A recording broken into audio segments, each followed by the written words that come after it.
আসসালামু আলাইকুম এভরিওয়ান, সবাই কেমন আছেন? আশা করি সবাই ভালো আছেন, সুস্থ আছেন।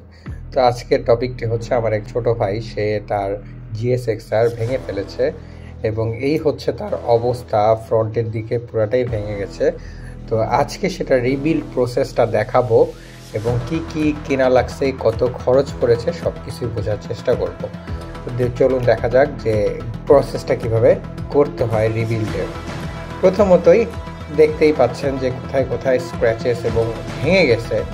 তো আমরা যেটা প্রথমত ঠিক করেছি যে সামনের পার্টটা ঠিক করবো এবং বাকি কিটের আশেপাশে যেই ছোটোখাটো ভাঙা আছে এইটা পরবর্তীতে ঠিক করে ফেলার চেষ্টা করব আর কি। এখন হেডলাইট থাকা ছাড়া কিন্তু মোটরসাইকেলটা চালানোই যাবে না। তো আমরা বংশাল থেকে কিছু পার্টস কিনে এনেছি। তো বেসিক্যালি হচ্ছে 3টা পার্টস কিনতে হয়েছে। তার মধ্যে এই পার্টসটা হচ্ছে পিছনে, হেডলাইটের পিছনে যেই ক্লাম্পটা থাকে সেই ক্লাম্পটার পার্টস, এবং এটা হচ্ছে সামনের উইংশিল্ড যেটা ভেঙে গেছিলো পুরোপুরি, ওইটাও কিনতে হয়েছে। সো উইংশিল্ডটা আমরা কিনে নিয়ে আসছি।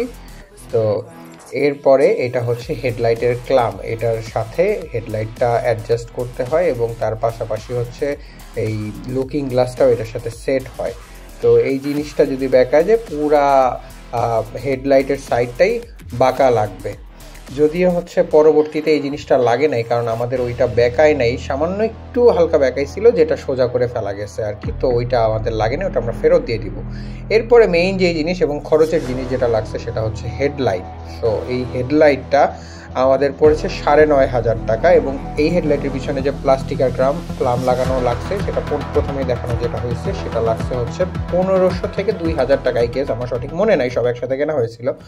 এবং ওই যে স্টিলের যে ক্লামটা, সেই ক্লামটার দাম হচ্ছে 2200 টাকা। তো এই হচ্ছে 3টা পার্টস আমাদের কিছু। হ্যাঁ, আরেকটা জিনিস উইংশিল্ডটার প্রাইস পড়েছে 2000 টাকা, ব্ল্যাক কালারেরটা। সো এই হচ্ছে সেটা লাগানোর প্রসেস, যেটা আপনারা স্ক্রিনে দেখতেই পাইতেছেন। তো আমরা হচ্ছে ঘরে বসেই এই জিনিসগুলো লাগানোর চেষ্টা করছি। আমাদের এই ছোট ভাই, সে ঘরে বসে এই জিনিসগুলো লাগাইতেছে। তো তার হাতে আপনার স্ক্র্যাচ দেখতে পাচ্ছেন, এই যে অ্যাক্সিডেন্টের স্ক্র্যাচ। সে এই হেডলাইট, এই পার্ট ভাঙার আগেও আর একটা ছোটো অ্যাক্সিডেন্ট সে করছে, যার সময় হচ্ছে তার বাম পাশের হচ্ছে সাইড কিট যেটা, সেটা ভেঙে গেছিলো এবং কিছু জায়গায় ঘষেও গেছিলো। সো সেটা কালার করে বাইকটা একটা নতুন পর্যায়ে নিয়ে আসা হয়েছিল। বাট এরপরে হইতেছে সে আবার এই অ্যাক্সিডেন্টটা করলে এবং আবার আরেকটা খরচ সে পোহাইতেছে এখন। তো মোটামুটি সে নিনজা এক্সপার্ট, সে মোটামুটি নিজে নিজে বাইক খুলে নিজে নিজে লাগাইতে পারে। হয়তো বা সে পড়ছে, ভাঙছে, এই জন্য তার এই এক্সপার্টিসটা হয়ে গেছে। আর সে একজন সাইকেলিস্ট রান রাইডার ছিল, যার কারণে তার এটা প্রতিনিয়তই সে এই খোলামেলা লাগানোর উপরে থাকতো, এই জন্য সেই জিনিসগুলো খুব সহজেই পারে। তো ক্লামটা মোটামুটি অ্যাডজাস্ট করা শেষ হয়ে গেছে এবং হেডলাইটটাও আমরা ফিটিং করতে সক্ষম হয়েছি।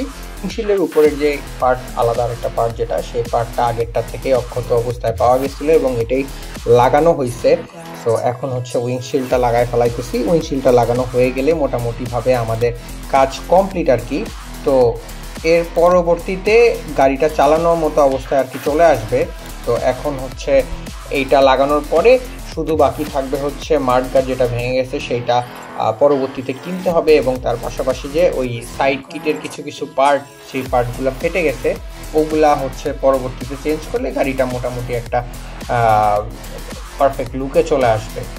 আর আমার ওই ছোটো ভাইটা গাড়িটা আসলে উইদাউট স্টিকারই বেশি পছন্দ করে। সো সেই স্টিকার আর লাগাবে না, এই অবস্থাতেই রাখবে। অ্যাক্সিডেন্টটা হয়েছিল হচ্ছে একটি অটোর সাথে, বাইকটার কোনোরকমভাবে লেগে গেছিলো, তো সেখান থেকেই হচ্ছে হেডলাইটটা ভেঙে গেছে। তো আমার একটা ছোট সাজেশন হবে যে আপনারা মোটরসাইকেল খুব সাবধানে রাইড করার চেষ্টা করবেন।